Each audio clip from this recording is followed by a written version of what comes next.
It's easy to become numb to the media bias these days, so the Ingraham Angle is keeping track of the worst offenders of the week.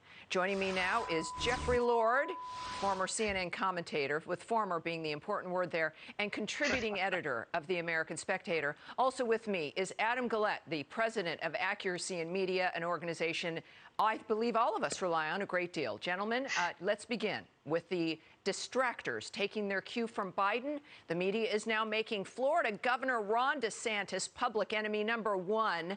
Nowhere has this been more blatant than with CNN's Chris Cuomo, who instead of mentioning his brother's incredible scandal, has targeted DeSantis on every show this week. Listen to this. You got Republican Governor Ron DeSantis. He's the one who started the Don't Fauci Florida campaign. Now you got this pop in cases. You're going to be held to account. Florida's governor is downplaying the COVID threat. DeSantis has banned school districts from mandating masks. What DeSantis is doing helps his numbers, but is hurting the state's numbers. Jeffrey, I guess he has not picked up a paper this week. Maybe his phone is broken. Maybe he thinks we're all crows and just will notice the shiny thing. What's up with that? Well, I have to say, for my old colleague Chris there, he is singularly the exactly wrong person to be going after Governor DeSantis on something like this. As we now know, he was planning strategy for his brother, Governor Cuomo, the same governor who plunked all of these senior citizens in nursing homes, and then they died of COVID. This is definitely the wrong message and the wrong messenger to be doing this. And meanwhile, President Biden is letting thousands of illegals come across the border, and they're infected with COVID.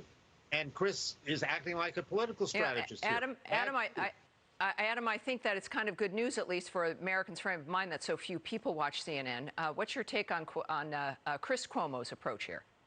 No, great point. And I'll admit, when it comes to DeSantis, I'm biased because he actually used to live on my street, and because I like having a governor who doesn't kill thousands of senior citizens.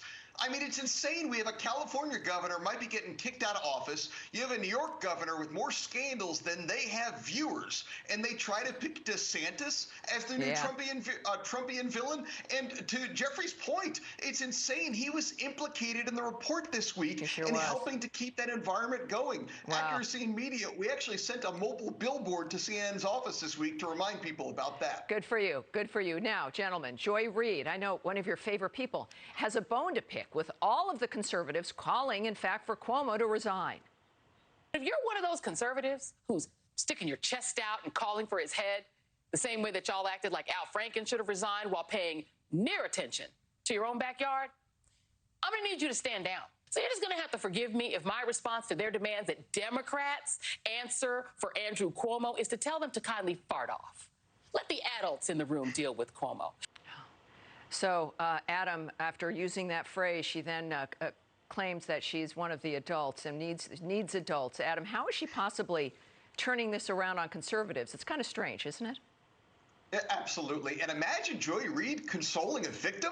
I'm sorry that this happened to you, but the good news is Republicans do it too. I'll partially agree with her in that we should remember that politicians are a means to an end. Don't put your faith in politicians. Put your faith in principles. Politicians are ugly actors. If they were better looking, they'd be reading lines in Hollywood instead of in D.C. We use politicians to protect our ideas and to protect our values. Joy Reid just ignores that, though, and tries to play petty politics and push tribalism on us. It's ridiculous. All right. Now, Jeffrey, finally, D.C. Mayor Muriel Bowser, I'm sure you have no opinion about her whatsoever, was caught not wearing a mask while attending a wedding on Saturday, breaking her own mask mandate. I know it's a shock, but the folks at CNN think it's A-OK. Take a listen. Here's the thing, right? She wasn't actually, as far as we know, violating the new rules, correct? Yeah, I mean, I look at the photo and I see it. It seems like it could be during the toast. Right? Everyone's heads are pointed in a certain direction. It seems like maybe they are listening to someone, is what it appears to me. That sounds like a Zoom call with family wanting to get her defended at some point, Jeffrey. I mean, you take a look at that picture there. It's pretty darn clear, but it looks like they're scrambling there. What's the deal with them letting Democrats get away with everything?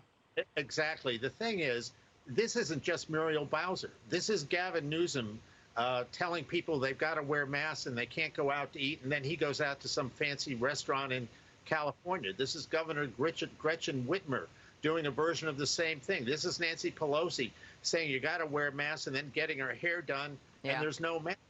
This is who these people are. It's always, always, always do as I say, not as I do. Yeah. And Mayor Bowser is just but the latest example of this. All right, Jeffrey, Adam, thank you very much, both of you.